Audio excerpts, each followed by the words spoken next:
Hello psychology students, welcome back to my channel Yashasvi psychology classes. तो आज हम अपना यूनिट 4 स्टार्ट करेंगे of BPCC 101 which is introduction to psychology का हम यूनिट 4 स्टार्ट करेंगे which is perception, their types and errors of perception. तो हमने पिछले यूनिट में क्या क्या पढ़ा था? हमने परसेप्शन के बारे में पढ़ा था, टाइप्स ऑफ परसेप्शन के बारे में पढ़ा था, और अटेंशन का क्या रोल होता है परसेप्शन पे, ये हमने कवर किया था, और फैक्टर्स अफेक्टिंग परसेप्शन। तो आज हम इसके टाइप्स और एरर्स पढ़ेंगे। तो लेट्स गेट स्टार्टेड। तो सबसे पहले perception of depth and distance हम डिस्कस करेंगे। तो ये एक्चुअल में होता क्या है? Depth perception refers to one's visual ability to perceive the world in 3 dimensions and thus enabling us to judge the distance of an object. Depth perception means ये एक तरीके की विजुअल एबिलिटी है जो ह्यूमन के पास होती है कि वो जो उसके आसपास की जो वर्ल्ड है वो उसको 3 डायमेंशन में व्यू कर सकता है, वो देख सकता है, और इस वजह से वो ये बता सकता है कि डिस्टेंस क्या है ऑब्जेक्ट का। जैसे एक पर्सन यहाँ पे खड़ा है, उसके पास विजुअल एबिलिटी है, वो 3 डायमेंशन में देख सकता है। अब वो देखेगा कि सामने एक पेड़ है, तो उसके पास ये एबिलिटी होगी ये बताने की कि ये जो पेड़ है ये उससे कितना दूर है। ठीक है। Whereas the process by which we determine the distance of an object is known as distance perception. और अब एक प्रोसेस है जिसमें हम क्या है, हम एक ऑब्जेक्ट की जो डिस्टेंस है वो डिटरमिन कर रहे हैं, पता लगा रहे हैं। तो इस प्रोसेस को हम बोलते हैं डिस्टेंस परसेप्शन। तो ये 2 चीज़ें हमने अभी देखी। कौन कौन सी चीज़ देखी? Depth perception and distance perception. कोई डाउट? अगर कोई डाउट हो तो आप लोग कमेंट सेक्शन में बोल सकते हैं, मैं क्लियर करूँगी। Our brain uses both monocular and binocular cues to जज डेप्थ एंड डिस्टेंस। हमारा जो ब्रेन है वो मोनोक्यूलर एंड बाइनोक्यूलर क्यूज दोनों यूज़ करता है किसी की डेप्थ या डिस्टेंस को पता लगाने के लिए। अब मोनोक्यूलर क्यूज और बाइनोक्यूलर क्यूज क्या होते हैं ये अब हम समझते हैं। अब मोनोक्यूलर क्यूज होता क्या है? तुमने इधर देखा 1 आइड मीनियन बना है, तो इससे तुम्हें पता चल गया होगा। तो मोनोक्यूलर क्यूज वो होता है, वो इन्फॉर्मेशन होती है जो कि इन्फॉर्मेशन या क्यूज। तो मोनोक्यूलर क्यूज वो इन्फॉर्मेशन होती है या फिर वो क्यूज होते हैं जो हमारा जो ब्रेन है वो रिसीव करता है। कैसे? From 1 eye. ओनली 1 आई के द्वारा जो इन्फॉर्मेशन रिसीव की जाती है, जो क्यूज रिसीव की जाती है, उनको मोनोक्यूलर क्यूज बोलते हैं। तो दीज आर दोज इन्फॉर्मेशन और cues that our brain receives from 1 eye only. These cues are weaker than binocular cues. ये जो क्यूज है ये वीक होते हैं किससे? बाइनोक्यूलर क्यूज से। Information that our brain receives from both eyes. In strength इनकी कम होती है किससे? बाइनोक्यूलर क्यूज के रिलेटिव। तो अब हम कुछ कॉमन मोनोक्यूलर क्यूज है यहाँ पे वो हम देखते हैं। तो सबसे पहला है रिलेटिव साइज। रिलेटिव साइज क्या होता है?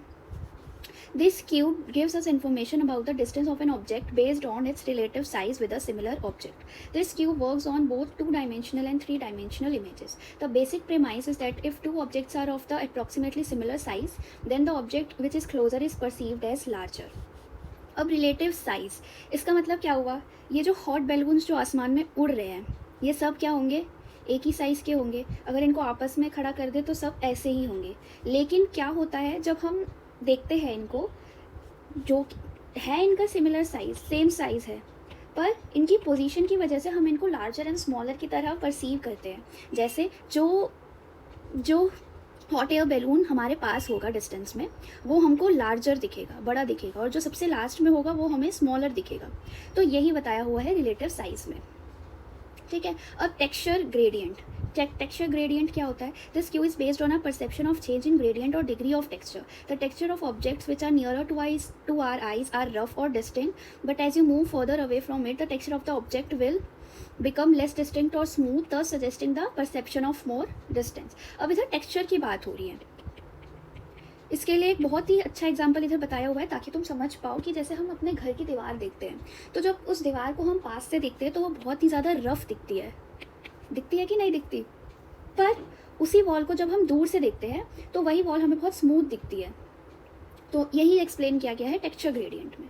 जैसे इधर मैं पढ़ के बताऊँ तो लिखा है, if you look at your wall of the room from 30 feet it seems smoother, but if you look at the same wall from 1 foot you can notice the details on the wall. This change in the texture correlates with the distance. ठीक है।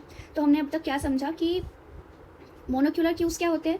These are those information which our brain receives from 1 eye only. इसमें हमने सबसे पहले relative size समझा। Relative size में क्या बताया गया है, this cue gives us information about the distance based on its relative size and similar object. फिर texture gradient, our perception of change in gradient और degree of texture.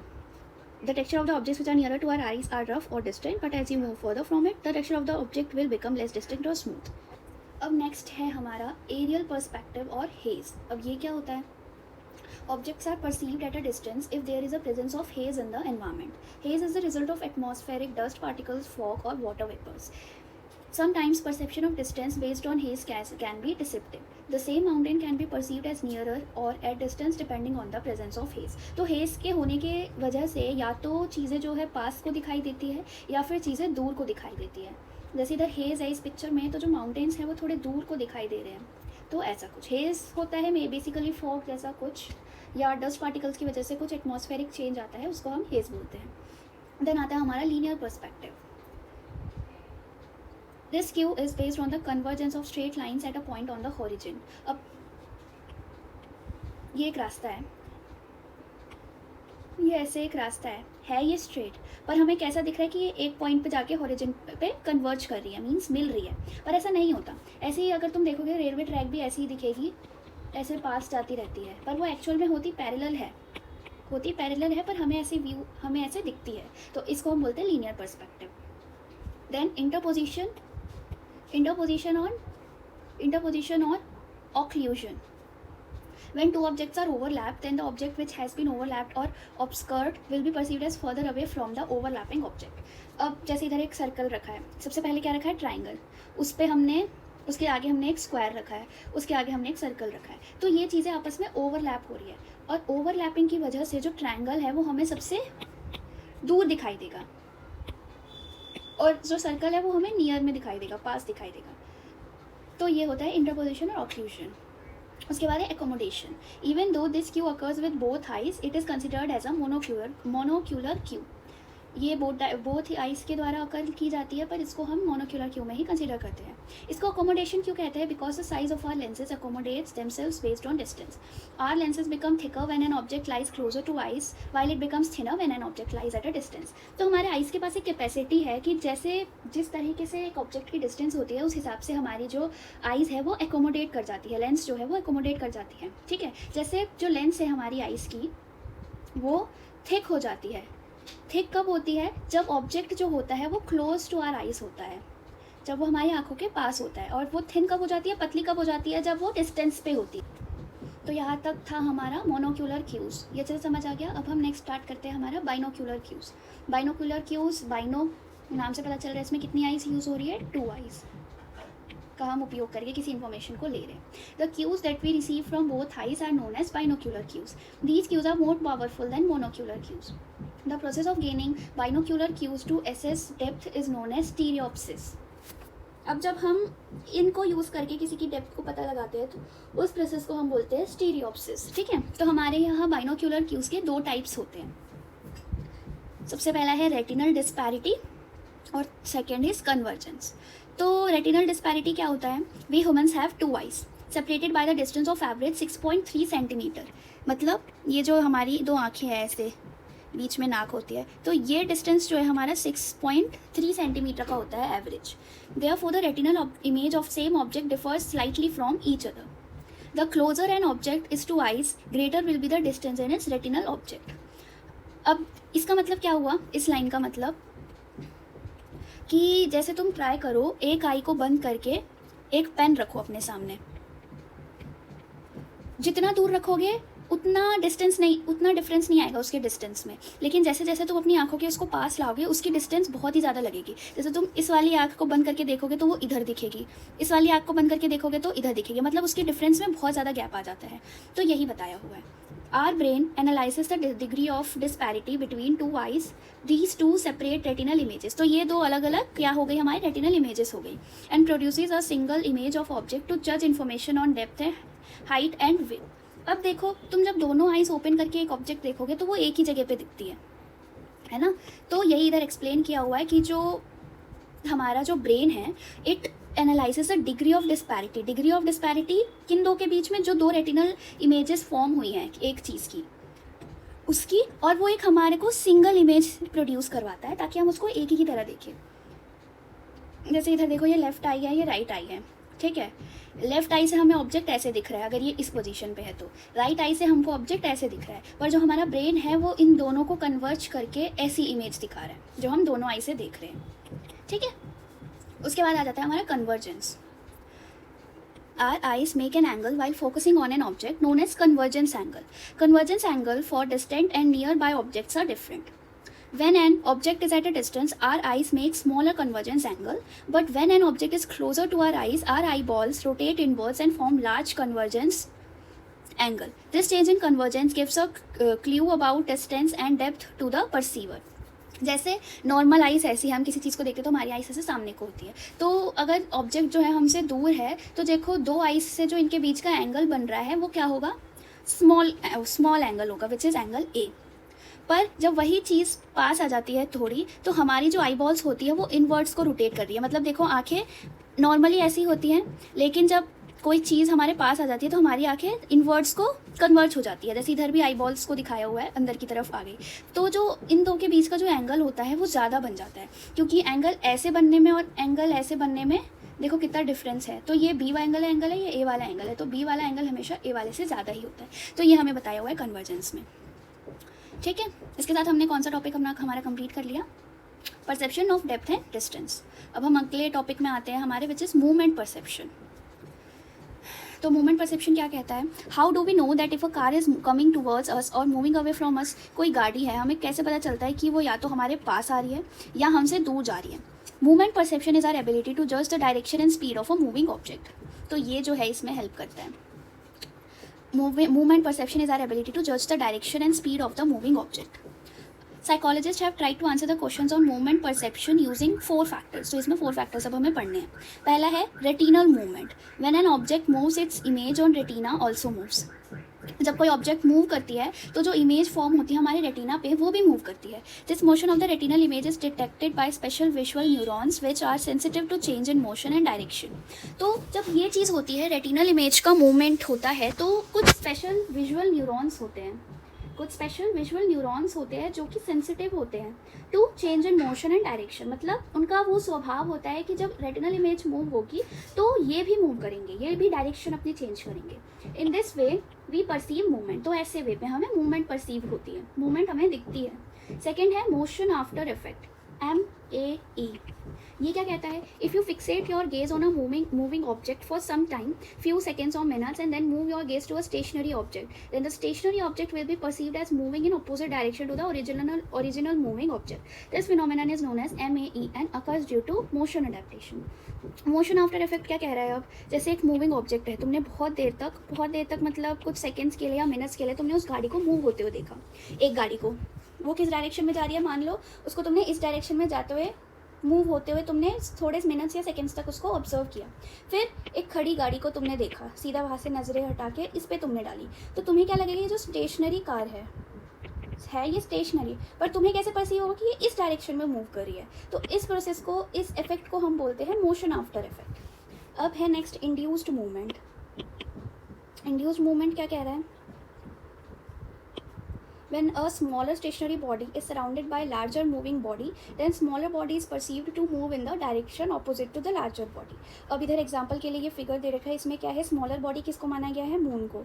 Larger body किसको माना गया है, ये जो क्लाउड्स है इसके आसपास, इनको लार्जर बॉडी माना गया है। तो इसमें कहा गया है कि जो लार्जर बॉडी अगर एक स्मॉलर बॉडी को सराउंड कर रही है, मीन्स ये मून है, उसको आसपास बहुत सारे बादल है जो कि उसको सराउंड किए हुए हैं। अगर बादल की मूवमेंट इस तरफ हो रही है तो हमें स्मॉलर ऑब्जेक्ट की मूवमेंट हमें इस तरफ को परसीव होगी। इसी को इंड्यूस्ड मूवमेंट इफेक्ट बोलते हैं, ठीक है। उसके बाद आ गया हमारा apparent movement, stroboscopic motion.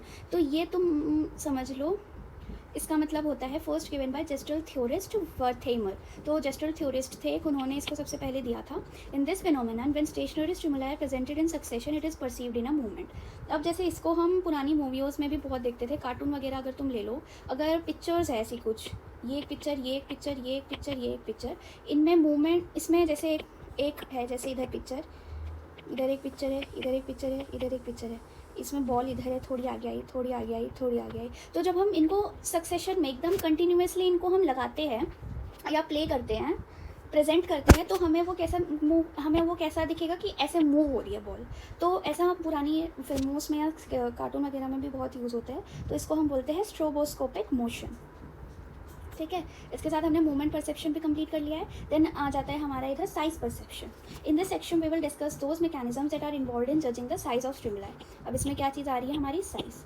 Our ability to judge the size of stimuli correctly even when the change in distance has been explained using 3 hypotheses। ठीक है, तो इसमें हम तीन हाइपोथेसिस पढ़ेंगे। पहला है साइज डिस्टेंस इनवेरिएंस हाइपोथेसिस। इसमें क्या किया गया है, the basic premise of this hypothesis is that the perceived size of stimulus is proportional to the perceived distance. मतलब इसमें ये एक फॉर्मूला बताया हुआ है। If further states that if information about the distance is available then size of stimuli is interpreted based on retinal image. मतलब हमारे पास अगर कोई इन्फॉर्मेशन है कि ऑब्जेक्ट का कितना डिस्टेंस है, अगर हमारे को ये पता है इन्फॉर्मेशन कि कितना डिस्टेंस है, तो हम जो स्टिमुलाई का साइज़ है वो भी हम इंटरप्रेट कर सकते हैं based on retinal image. However, if the information about the distance is not available, then the size of stimuli is judged based on the visual angle alone। और अगर हमें डिस्टेंस नहीं पता तो हम कैसे इंटरप्रेट करेंगे साइज स्टिमुलाई के साइज़ को, on the basis of angle, visual angle जो होता है। तो ये एक फॉर्मूला है, मैथमेटिकल एक्सप्रेशन दे रखा है फॉर दिस रिलेशनशिप, इसको अच्छे से देख लेना। S, is perceived size, D, is perceived distance, theta is visual angle। तो it is too important to explain the term visual angle first। It is the angle made by our eyes after looking at the object, जो हमने पहले convergence में पढ़ा था वही। ठीक है, second is familiar size theory और Q। This Q is used to judge not only size but also the distance and depth of stimuli। ये Q सिर्फ साइज पता लगाने के लिए या साइज जज करने के लिए नहीं है, इससे हम डिस्टेंस और डेप्थ भी स्टिमुलाई की पता लगा सकते हैं। We know the visual angle for a stimulus decreases with the decrease in distance। अब विजुअल एंगल हमने पहले क्या पढ़ा था कि जैसे जैसे स्टिमुलाई दूर जाता है जैसे जैसे स्टिमुलाई दूर जाता है वैसे वैसे एंगल कम होता है, जैसे जैसे वो पास आता है वैसे वैसे हमारा एंगल जो है बढ़ता है। Our brain uses this information along with our previous information of size of the targeted stimulus and determines its actual size, distance and depth। Thus according to this theory familiar size influences our size perception which in turn influences our distance perception। अब इसमें क्या बताया गया है, जैसे हमारे पास कोई pen है, हमें नॉर्मल पेन का जो है साइज़ वो हमें पता होता है, हम फेमिलियर है with the size of the pen. तो हम जैसे कभी कोई पेन बहुत ही दूर पड़ा हुआ देखेंगे, हमें तब भी पता है कि हाँ उसका साइज़ इतना ही है, तो इसी को फेमिलियर साइज़ थ्योरी कहते हैं। अब theory of direct perception. Gibson in 1957 proposed the theory of direct perception। His ideas regarding size perception were summarized by Epstein 1982 as पहला, there is no perceptual representation of size correlated with the retinal size of the object। Perceived size and perceived distance are independent functions of information and stimulation। Perceived size and perceived distance are not causally linked, nor is the perception of size mediated by operations combining information about retinal size and perceived distance।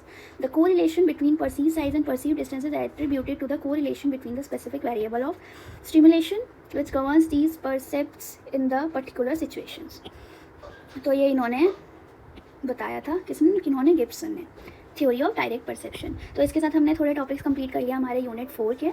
हम अपनी अगली video में मिलेंगे with the topic of errors in perception and then types of illusions. तब तक पढ़ते रहिए, bye bye.